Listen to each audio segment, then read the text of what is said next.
Bah, et alors, tu dis plus bonjour? Monsieur le Président, mon éminence. À vos ordres, mon éminence. Ah bah ça je préfère, c'est mieux. Hmm. Mais enfin, ça va pas! Ah mais quoi, oh, on peut rigoler, 5 minutes, oh, rabat-joie, va. Allez c'est parti, générique.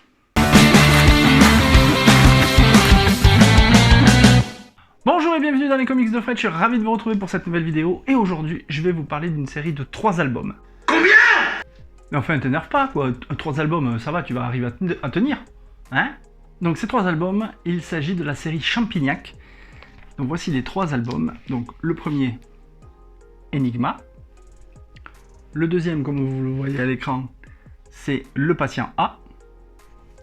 Et enfin, le troisième, Pour quelques atomes de carbone, qui est paru récemment aux éditions Dupuis. Bon, petit rappel vite fait, Champignac est un héros récurrent de la série Spirou et Fantasio, et il a droit maintenant à sa propre série.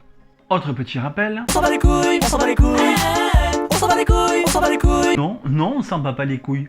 Non. Bien avant de connaître Spirou et Fantasio, le comte de Champignac, dont voici la photo, vit ses propres aventures dans le contexte un petit peu particulier de cette Seconde Guerre mondiale. Bon, évidemment, vous vous dites, mais qui est Champignac? Ton pire cauchemar. De son vrai nom, Pacôme Hégésip Adélard Ladislas, comte de Champignac, est un savant belge spécialisé dans un domaine très pointu et très particulier qui est la mycologie. On a tous besoin d'un hobby. La mycologie, c'est l'étude des champignons. Ça vous la coupe, hein? Il a posé, le gars! Le comte de Champignac, c'est pas juste un scientifique cloîtré dans son château, dans son laboratoire à étudier des champignons. Non, pas comme Champignac, lui, il va connaître une idylle un petit peu particulière avec une jeune femme du nom de Blair Mackenzie, qui, elle, est spécialiste en cryptologie. Et c'est dans cet album qu'il va faire sa rencontre. Scénaristiquement parlant, on pourrait penser que développer une série sur un personnage secondaire, ça serait extrêmement casse-gueule. Et bien là, pour le coup, pour Champignac, c'est pas du tout le cas. C'est vraiment monstrueux. Le développement de la série Champignac revient à Sergio Honorez et Benoît Fripat, respectivement directeur éditorial et directeur éditorial adjoint de la maison Dupuis. Honorez et Fripat ont sollicité vivement le couple de scénaristes Becca, en leur demandant d'écrire une histoire dans l'univers de Spirou et Fantasio. Après avoir été contactés par les directeurs et directeurs adjoints de chez Dupuis, les scénaristes vont confier les dessins à David Etienne, qui est un fan absolu de Spirou et du contexte historique. Pour les 2 premiers albums, Enigma et Le Patient A, les scénaristes vont ancrer leur histoire dans ce qu'il y a de plus réel, à savoir la Seconde Guerre mondiale. Au fil de la lecture des 2 premiers albums, on va rencontrer à travers ces histoires un certain Alan Turing ou encore Ian Fleming. Mais aussi un certain dictateur allemand, petit, revanchard, avec une petite moustache noire, qui visiblement dans l'album Le Patient A, ne fumait pas que de la Batavia. Concernant le 3e album, j'ai envie de vous dire que ce dernier, les scénaristes sont appuyés sur la notion de plus de fragilité. C'est-à-dire que, on est en 1951, il s'est passé quelque chose de dramatique dans la vie de Champignac. On en a les prémices à la fin du tome 2 et la vérification dans le début du tome 3. Et c'est un album beaucoup plus intimiste, beaucoup plus profond, on va dire, puisque Champignac va faire la connaissance d'une américaine, Margaret Sanger, qui est juste l'inventrice du planning familial. Et toute la trame de ce 3e volume va être pour la mise en circulation de la pilule contraceptive dans les années 50.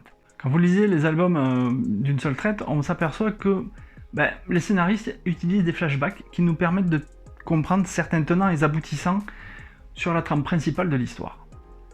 Ce qui frappe dans les 3 albums, c'est qu'il y a une série d'explications pour chaque thème. Dans Enigma, on va nous expliquer comment marchait la machine. Le Patient A, on va comprendre quelles sont les motivations de l'armée allemande pour prendre certaines substances. Et ensuite, pour quelques atomes de carbone, donc le 3e tome, on va voir comment est expliqué le... on va appeler un chat, le cycle féminin. Et toutes ces explications servent à l'histoire, elles sont bien fournies, mais elles ne plombent aucunement la narration de l'album.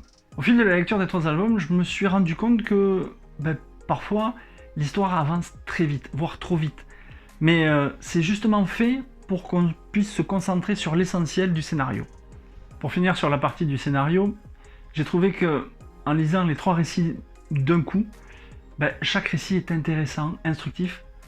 C'est parfois un petit peu vieille école, mais c'est hyper divertissant et on est plongé dans l'histoire dès les premières lignes, dès les premières pages. L'autre aspect intéressant des 3 albums, c'est le côté didactique des explications. Ça peut surprendre, mais c'est très utile en tant que lecteur. Ça te laisse appréhender le sujet. Et une fois que ces explications très didactiques sont passées, tu es happé par l'aspect aventure de l'histoire. Et cet aspect d'aventure, il ne te lâche plus jusqu'à la dernière page. Et en général, les dernières pages se terminent par une phrase de Champignac qui est propre au sujet qui est traité dans chaque album. Et à chaque fois, ces phrases, les phrases qui sont dites, elles ont un gros impact. Elles ne peuvent pas te laisser de marbre lorsque tu lis la fin de l'album. Concernant les dessins, j'ai trouvé que sur l'ensemble des 3 tomes, les dessins sont juste magnifiques. On voit que les planches, elles sont travaillées, belles, élégantes, dynamiques. La couleur, elle est habilement dosée. C'est quelque chose de... On voit que ça a été hyper bien travaillé et que c'est résolument ancré dans une réalité historique. La qualité des dessins. J'espère que vous le voyez bien à l'image. Ah. Voilà ce qu'on a dans le premier album.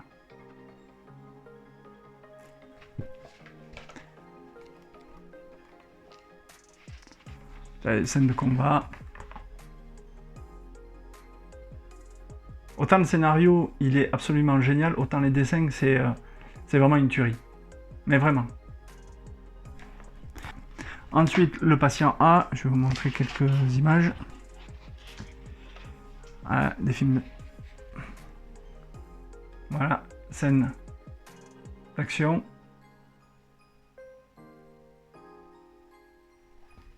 Et le tome 3, lui, par exemple, il est beaucoup plus intimiste. Voilà, ce sont de magnifiques dessins pour un 3e album qu'il est tout autant. Mon avis sur les 3 tomes de Champignac. Bon, tout d'abord, je voudrais remercier, comme je l'ai déjà fait la dernière fois dans ma précédente vidéo, Frank James, qui m'a offert le premier tome de Champignac. Sans le savoir, il m'a mis le pied à l'étrier à un nouveau héros que j'affectionne énormément. Merci à Fred du comptoir du rêve à Toulouse qui m'a conseillé de lire les 2 derniers tomes. Donc voilà, pour l'instant j'ai le début de la collection. J'espère que le tome 4 va vite arriver. Et si vous voulez découvrir un personnage secondaire de l'univers de Spirou et Fantasio, foncez lire Champignac. C'est vraiment très bon, c'est écrit avec une justesse folle, c'est dessiné de main de maître. Et moi j'ai qu'une chose à dire aux éditions Dupuis, continuez cette série parce que ça vaut vraiment le coup. Et moi je suis tombé en amour, comme disent les Québécois, sur cette série. Mais oui, c'est une série absolument géniale. Voilà, cette vidéo est maintenant terminée. J'espère que ça vous a plu, que ça vous a donné envie de lire du Champignac, que vous avez apprécié cette découverte. En tout cas, nous on se retrouve très très bientôt pour une prochaine vidéo. En attendant, lisez de la BD, des comics, c'est bon pour le moral. Ciao ciao!